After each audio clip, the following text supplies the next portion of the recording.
लेकिन मुझे जरा ये बताइएगा कि अगर आप फाइलें खोलेंगे तो फिर फाइलें तो 1947 से खुलनी शुरू होंगी। मेरा आपसे क्या सवाल था, सीधा सवाल था, मैं वहां तक गई ही नहीं। मुद्दा क्या है आपको मेरी टीम ने बता दिया होगा कि जो पाकिस्तान में कटौती खर्चों में की जा रही है, बावजूद इसके क्या वहां पर चीजें सरकार लोगों को मुहैया करवा पाएगी इन खर्चों में कटौती करने के साथ?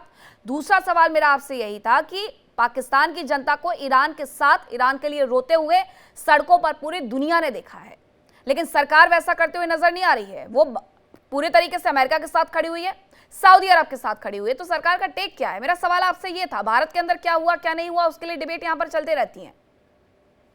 अच्छा सुनिए, देखिए सरकार हम सरकार के साथ खड़े हुए हैं और सरकार पाकिस्तान के साथ खड़ी है। और पाकिस्तान का सऊदी से ये पैक्ट हुआ है कि अगर सऊदी की सॉइल पे कोई भी इलीगल अटैक होगा तो हम उसके साथ खड़े हैं। वही पाकिस्तान था जिसने सऊदीया की फॉरेन मिनिस्ट्री को और इंटीरियर मिनिस्ट्री को इंटेलिजेंस इंफॉर्मेशन मुहैया की थी कि ये अटैक जो है ईरान ने नहीं किया, जो ऑयल फील्ड पे, वो आपके इजराइल ने किया है। और हमारा जितना ईरान के साथ भी खड़े हैं, मतलब सऊदी के साथ है। और हाँ। पाकिस्तान में कोई ऐसा मामला नहीं है जैसा एलपीजी के लिए लाइनें लग के इंडिया में लोग लड़ रहे हैं, मर रहे हैं। कहाँ चले गए जहांगीर जी? आपके यहाँ सबसे पहली कंट्री थी पूरी दुनिया की जहां पर मर्डर हो गया पेट्रोल के लिए 50 रुपए के।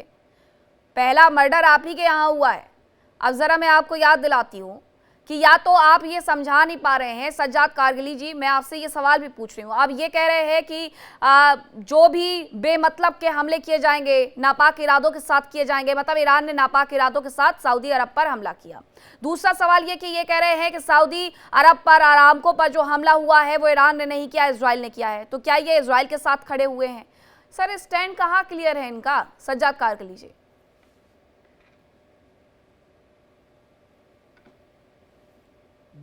जब आप पाकिस्तान की बात करेंगे तो हमें ये देखना पड़ेगा कि वहाँ की जनता एक अलग चीज़ है, वहाँ का एस्टेब्लिशमेंट एक अलग चीज़ है।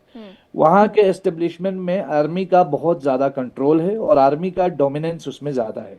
यही वजह है कि अभी जो गाज़ा पीस बोर्ड का हिस्सा बने राहिल शरीफ और शहबाज शरीफ, और बार बार ये कहते रहे कि जो डोनाल्ड ट्रंप है उसको नोबल पीस प्राइज मिलना चाहिए। और ये एक बार नहीं, कई बार उन्होंने इस बात का एतराफ़ किया।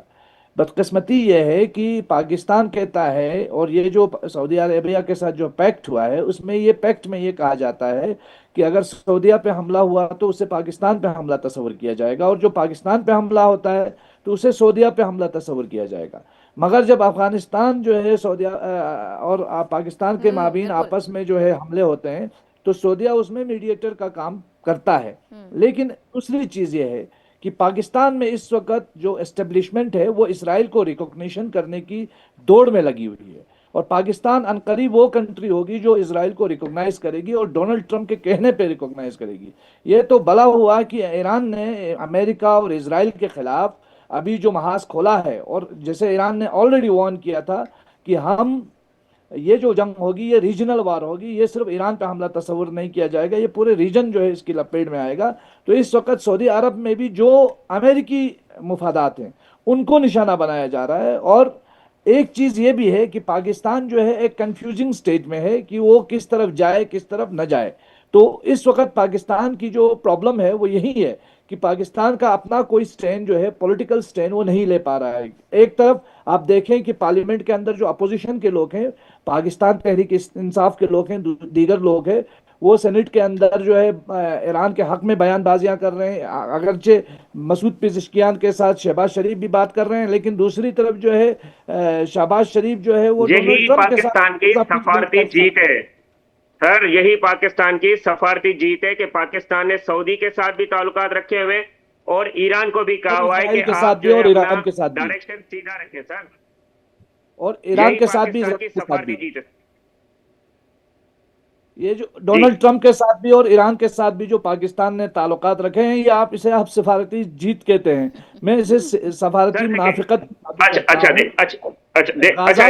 इसका देखिए, इसका जवाब दे लें। आपने जो है ना बात कहीं और मोड़ दी, मैं इसको आपको रिप्लाई देता हूँ। देखिए, डोनाल्ड ट्रंप के साथ जो हमारे ताल्लुकात थे वो एक स्टेट बाय स्टेट है, और वो स्टेट इस तरीके से है कि जो पीस ऑफ बोर्ड में जो फलस्तीनियों के लिए कोई आवाज नहीं उठा रहा था, वहां पे इकलौता शुक्र अल्हम्दुलिल्लाह पाकिस्तान था जिसने फलस्तीनियों के लिए आवाज उठाई थी। गाजा इंडिया के जिसका बच्चों हमेशा के मकसद था कब्रिस्तान कि पे सियासत करने शहबाज शरीफ पहुंच गया। आप क्या बात करते हैं?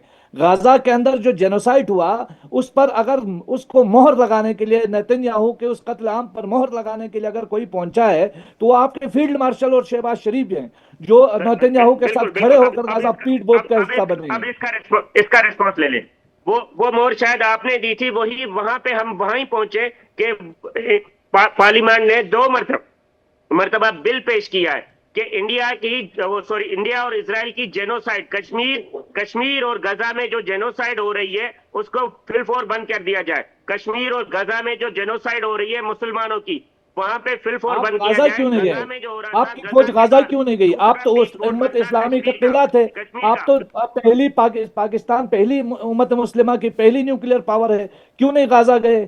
क्यों नहीं दिफा किया गाजा के लोगों का आपकी फौज ने? आप तो इस्लाम का अपने आप को किला बोलते हैं। आपके लोग उर्दन में जाकर के वहां आपने गए। अभी तो सर अपनी स्टेटमेंट तो क्लियर करें। अभी तो आप कह रहे हैं पाकिस्तान के आर्मी चीफ और जो है पीएम वहां पे गए।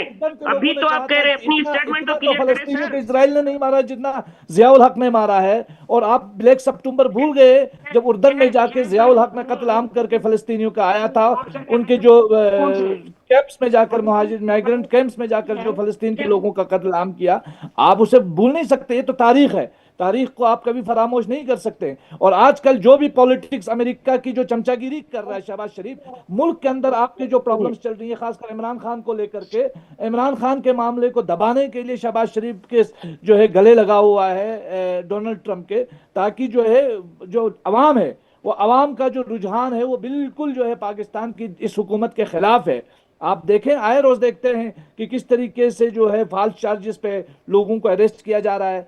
बलूचिस्तान से लेकर गिलगित बल्तिस्तान तक लोगों का कत्ल हो रहा है। आप प्रोटेस्ट करने वाले लोगों को कत्ल कर रहे हैं जहां जो ईरान की हिमायत में प्रोटेस्ट कर रहे हैं। तो ये एक जहां कोई अकाउंटेबिलिटी नहीं है, जहां इमारतें खड़ी हैं, जज जो है फैसले नहीं ले पा रहे। आप देखते हैं ना।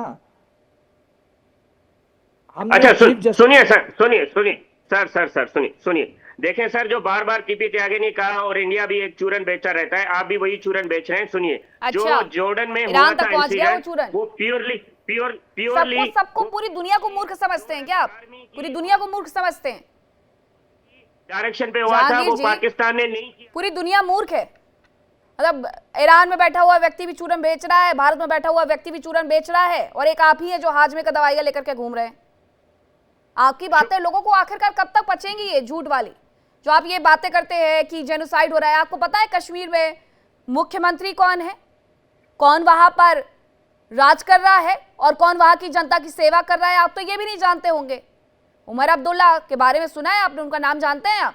उमर अब्दुल्ला के अपने लोगों को मार रहे हैं, जेनोसाइड कर रहे हैं। कैसी बातें करते हैं? नशा करके बैठते हैं क्या टीवी चैनल्स पर? बेमतलब की बात है। जो कश्मीर में आवाज उठाता, शिया लोगों के साथ जो मस्जिदों में जेनोसाइड हो रहा है वो नहीं दिखता? आपके यहाँ पर अमेरिकी कॉन्सुलेट अंदर से गोलियां चला करके 12-13 लोगों की जान ले लेता है, आपको वो नहीं दिखता? ये अभी हाल फिलहाल की घटनाएं बता रही हूँ। कितनी घटनाएं हैं जो समझ में ही नहीं आती है, पता ही नहीं चलती होंगी दुनिया भर को। कैसी बातें करते हैं जहांगीर जी आप? मतलब ईरान मामलों के जानकार मेरे साथ बैठे हुए हैं और आप उन्हीं को समझा रहे हैं कि भारत क्या नैरेटिव सेट कर रहा है। उन्हें खुद ना थोड़ी अपनी समझ थोड़ी है कि वो क्या देख करके आए हैं, क्या देख करके नहीं आए हैं। अब इन पूरे मामलों में जरा ये मुकीम अहमद जी, जब हम ये देखते हैं कि पाकिस्तान ने कटौती की, ठीक है, बहुत अच्छी बात है, कोई बुराई नहीं है, सरकार नहीं कर पा रही है फंड पूरा, लेकिन सरकार जिससे फंड ले रही है कम से कम उन लोगों के साथ तो खड़ी रहे, या फिर उन्हीं लोगों के साथ खड़े होने की वजह से ईरान का उन्हें समर्थन नहीं करने का मौका मिल रहा है। इजराइल के साथ आप खड़े हैं, अमेरिका के साथ आप खड़े हैं, सऊदी के साथ आप खड़े हैं, तो आप पाकिस्तान उन लोगों के साथ तो खड़ा ही नहीं है जो उनके असली दुख दर्द में कभी साथ हुआ करता था। ईरान कभी साथ हुआ करता था, कभी खड़े हुए हैं आप उनके साथ? बीपी, अगर हम खड़े नहीं हुए तो किसी ने एतराज किया है? आप ये कह रही हैं कि जी आपने सारे इल्जाम पाकिस्तान पे लगा दिए। ईरान कर रहा है एतराज। एक मिनट हाँ। अभी तो मैंने एक जुमला ही कहा है, हाँ। चीखें तो बुलंद हो गई आपकी। हाँ। 225 मुल्कों में से किसी को पाकिस्तान से तकलीफ नहीं है, सिर्फ एक इंडिया है और इंडिया का मीडिया है कि जिसको सारी दुनिया की बुराइयां सिर्फ हमारे में नजर आ रही हैं। मुझे बता दें, अगर हम ईरान के अगेंस्ट कोई कुछ कर रहे हैं तो ईरान क्यों नहीं बोला अब तक? आपको पता लग गया, उनको नहीं पता लगा। अगर सऊदी अरब ने पाकिस्तान में, तो सऊदी अरब को पता नहीं लगा, आपको पता लग गया। अच्छा, मतलब आप इतने अपने आप को अवतार समझते हैं हाँ। क्या आपको सब अब पता हम है क्या कर सारी सकते हैं साहब, अगर आपके यहाँ पर पढ़े लिखे पत्रकार नहीं है तो ये भी हमारी गलती है क्या? अच्छा, आप आप कौन सा यहाँ स्कूल के गई लोग थी दिखाएं। मुझे बता दें। आप एक तो बुलाते हैं आप लोग और उसके बाद इस किस्म के शब्द इस्तेमाल करते हैं। वो धोबी का कुत्ता बता रहा है पूछो वाला कभी। एक आप जो है वो लंबे लंबे भाषण दे रही हैं। जब आप में सुनने का हौसला अभी नहीं तो मैंने होता तो बोलना ही खुद ही शुरू बैठ किया, के अभी प्रोग्राम भाषण कर कहाँ लिया दिया? करो। अपनी ढोलकी आप फाड़ लिया करो बजा बजा के, हमें हाँ। ना बुलाया करो। अच्छा। आप लोगों को तमीज ही नहीं है क्या करना है और क्या नहीं करना। अरे इतनी तमीज अगर हम पाकिस्तान से सीखने लगे तो कहीं जेनोसाइड करने ना शुरू कर दे वासिर नवीद जी। इतनी तमीज नहीं सीख पाएंगे हम पाकिस्तान से। तो बैठ जाए जाके। नहीं नहीं, हम यहीं ठीक है, हम यही ठीक है। आप अपने यहाँ के पत्रकारों और एंकर को बैठाइएगा वहां पर। वासिर नवीद जी। जी क्या बोल रहे हैं? पाकिस्तान को लगता है कि पूरी दुनिया में अगर किसी को उसके अंदर खामियां दिखती हैं, गलतियां दिखती है तो वो भारत को दिखती है। लेकिन क्या ये सच नहीं है कि आप गाजा को छोड़ करके इजराइल के साथ खड़े हो गए हैं? आप ईरान को छोड़ करके सऊदी अरब के साथ खड़े हो गए हैं? आप सच को छोड़ करके अमेरिका के साथ खड़े हो गए हैं नोबेल प्राइज दिलवाने में, और सारी खामियां सिर्फ हमें दिख रही हैं। अरे इनके यहाँ का मीडिया नहीं दिखाता तो हमारी गलती है क्या उसमें भी? नहीं वो तो सही है, नहीं दिखाता है, उस वहाँ तो सेंसरशिप है और मीडिया तो पूरी तरीके से कंट्रोल में है जो वो बताते हैं। बल्कि बाज़ औक़ात तो ऐसा होता है कि ये गवर्नमेंट के फेवर के जितने भी एंकर्स हैं या टेलीविज़न चैनल्स हैं वो एक ही बात करते हैं, क्योंकि इन बेचारों को सुबह जाके ISPR में जो inter services public relation office है उसमें जाके उनको सुबह ब्रीफिंग लेनी पड़ती है सारे एंकर्स को और सारे लोगों को। फिर वो एक रिटोरिक शुरू हो जाता है सुबह से रात तक। लेकिन अभी मामला ईरान के साथ है तो ईरान किसी से लड़ाई नहीं चाहता है। ईरान इस रीजन में जो है ना, जहाँ पे अमेरिकन बेसिस हैं वहाँ तो वो अटैक कर रहा है। जाहिर बात है अमेरिका को उसने मारना तो है, थ्रेट करना भी है और उसके सारे एसेट्स को उसने ज़ायल करना है। लेकिन ईरान इस वक्त किसी ऐसे इसमें युद्ध में या जिसे कहना चाहिए कंट्रोवर्सी में नहीं फंसना चाहता है जिसमें उसके लिए मसाइल पैदा हो।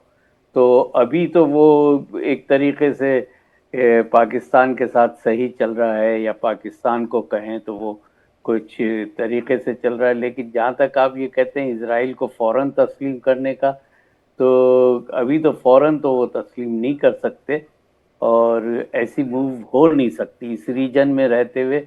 उसके लिए बहुत मुश्किल होगा कि इजराइल को वो एक्सेप्ट करे, क्योंकि इजराइल को एक्सेप्ट करने का मतलब है इस पूरे रीजन से अपने खिलाफ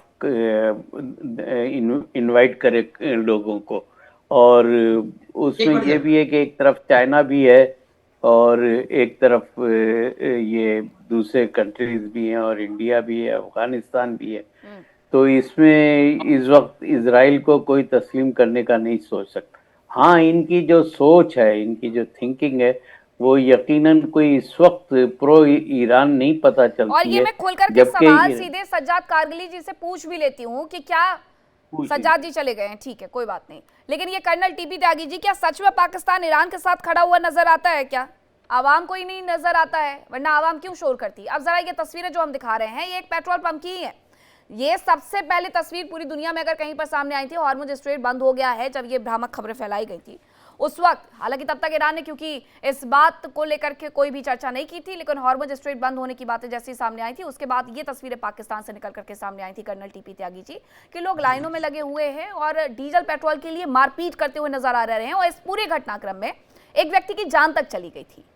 जी। अब हालात कैसे हैं वो दुनिया से आप कितनी भी छिपाने की कोशिश कर लीजिए, सोशल मीडिया का जमाना है, सब कुछ बाहर आएगा। ये पाकिस्तान के जो मेरे फ्रेंड यहाँ बैठे हैं अच्छी बात कर रहे हैं, मैं उनका इस्तकबाल करता हूँ, खैर मकदम करता हूँ। लेकिन चीजों को समझने के लिए उन्हें कंपैरेटिव दृष्टि से देखा जाता है। अब कंपैरेटिव दृष्टि से आप ये देखिए कि आपके यहाँ पेट्रोल का रेट पहले ही करीब करीब 300 रुपए था और जब ये हॉर्मुज वाला केस हुआ तो उसके बाद में 55 रुपए बढ़ा दिए गए, यानी कि आज करीब 345 रुपए रेट है। दूसरी कंट्री जो तुम्हारी ब्रदर कंट्री है इंडिया है, वहां का रेट 100 रुपीज अप्रोक्सीमेटली पेट्रोल का है। अब आप बताइए कि किस गवर्नेंस को आप अच्छा गवर्नेंस कहेंगे।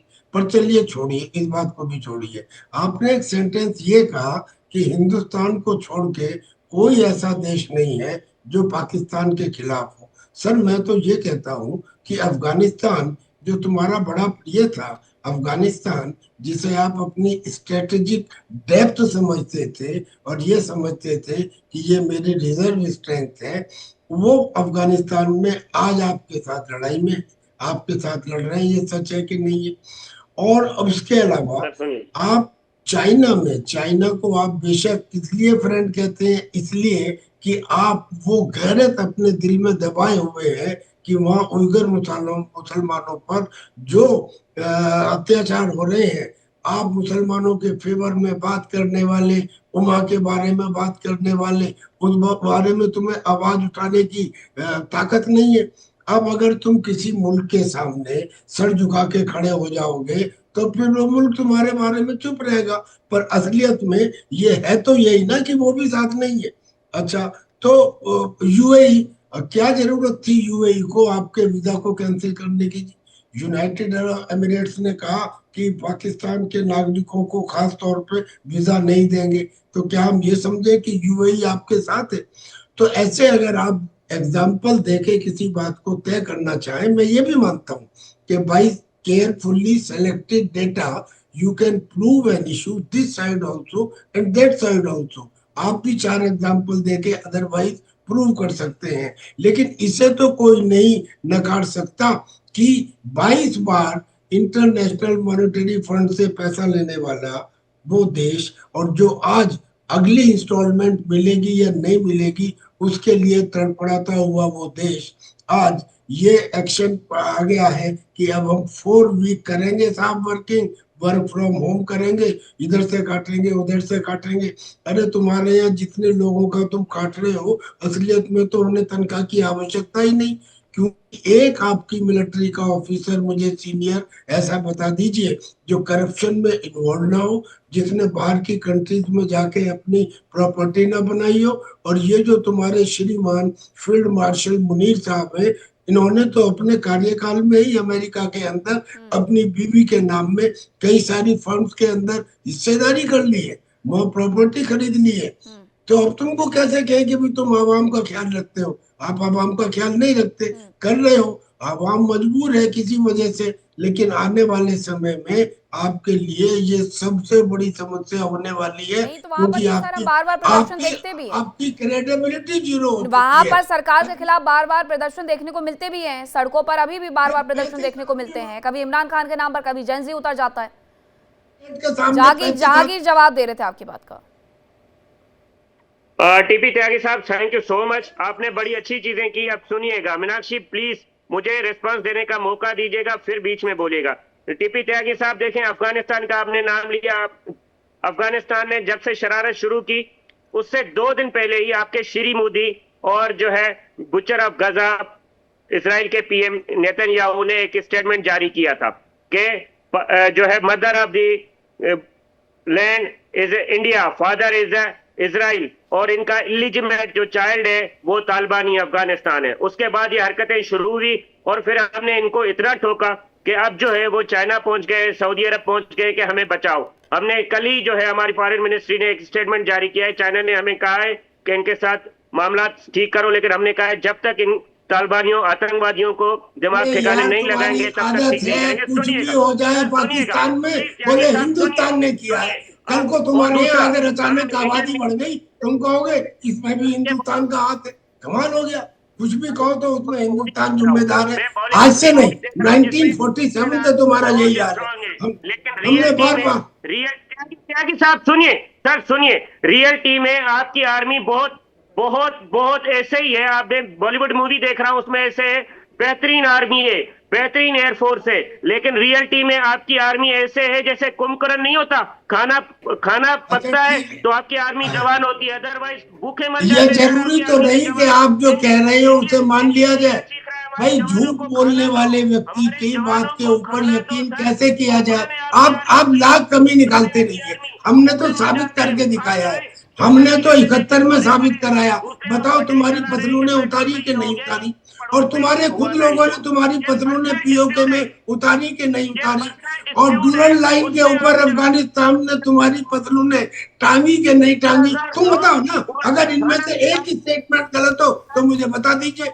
भाई तुम्हारे 93,000 लोगों की फसलों ने उतारी गई कि नहीं उतारी गई? देखिए इंडिया डेली 24/7 अब आपकी स्मार्ट टीवी पर। इंडिया डेली मौजूद है सभी डिजिटल प्लेटफॉर्म पर लाइव और लगातार। इंडिया डेली 24/7 हर दिन राष्ट्र को समर्पित।